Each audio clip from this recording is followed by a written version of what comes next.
તાપી જિલ્લાના બાજીપુરાથી વ્યારા જતા national highway number 56 પર આવેલા માઈપુર પાટિયા નજીક ગંભીર સુરક્ષા જોખમ ઊભું થયા હોવાની ફરિયાદ સામે આવી છે। સ્થાનિકોના જણાવ્યા મુજબ અહીં ગ્રાઉન્ડમાંથી રેતી બનાવવાનું કામ મોટા પાયે ચાલી રહ્યું છે, જેના કારણે નીકળતા કાદવયુક્ત વેસ્ટ પાણીના નિકાલ માટે હાઈવેની બાજુમાં 15 થી 20 ફૂટ ઊંડા અને મોટા ખાડા ખોદવામાં આવ્યા છે।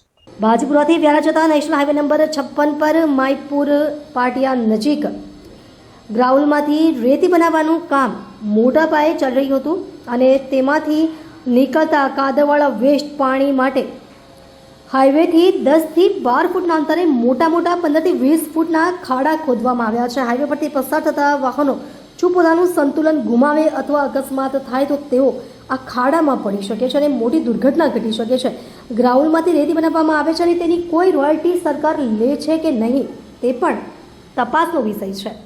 બાજીપુરાથી વ્યારા જતી વખતે નેશનલ હાઈવે 56 ઉપર અહીંયા એક ગ્રાઉન્ડમાંથી રેતી બનાવવાનો એક પ્લાન્ટ આવેલો છે। તમે જોઈ શકો છો કે ગ્રાઉન્ડમાંથી જે રેતી બનાવવામાં આવે છે એ રેતી બનાવવાના સમયમાં જે પાણી નીકળે છે અને જે કાદવવાળું પાણી નીકળે છે એના નિકાલ માટે આ પ્લાન્ટના જે લોકો છે એમણે અહીંયા હાઈવે થી 10-12 ફૂટના અંતરે ખાડા ખોદવામાં આવ્યા છે, જે 10-12 ફૂટ ઊંડા, 15-15 ફૂટ ઊંડા ખાડા છે।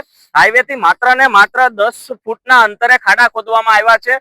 જો કોઈ વાહનનું અકસ્માત થાય કે આ રસ્તા પરથી પસાર થતા ઓવરટેકિંગ વખતે કે કોઈ બી કારણોસર વાહન અહીંયા ઊભું રહી જાય અને જો આ ધસાઈ જાય માટી, તો એની પાછળ અકસ્માત થાય તો કારણ શું? અને બીજી વસ્તુ કે આ ખાડા ખોદવાની હાઈવે થી 10 ફૂટના અંતરે પરમિશન કોને આપી છે વગેરે આ પ્રશ્નનો એક પ્રશ્ન છે અને પાલિકા અને જે વ્યારા તંત્ર છે એ લોકો શું કરી રહ્યા છે એ વસ્તુ છે। તમે અહીંયા જોઈ શકો છો કે પાછળની સાઈડ અહીંયા જે રેતી બનાવવાનું મસ્ત મોટું કારખાનું ચાલી રહ્યું છે, આખી ફેક્ટરી ચાલી રહી છે, પાછળ રેતી બની રહી છે અને એનો જે કાદવ કીચડ છે એ તમે જોઈ શકો છો હાઈવે ઉપર જ નાખવામાં આવી રહ્યો છે અને યોગ્ય નિકાલની કોઈ વ્યવસ્થા કરવામાં આવી છે નહીં। એટલે અત્યારમાં પાલિકાને કે વ્યારા નગરપાલિકાને તંત્રને એ જ પ્રશ્ન છે કે આ જે ખાડા ખોદા છે એની પરમિશન કોને આપેલી છે અને આજે અત્યારમાં કાદવ કીચડ હાઈવે ઉપર કોઈ અકસ્માત થાય તો એનો જવાબદાર કોણ રહે છે?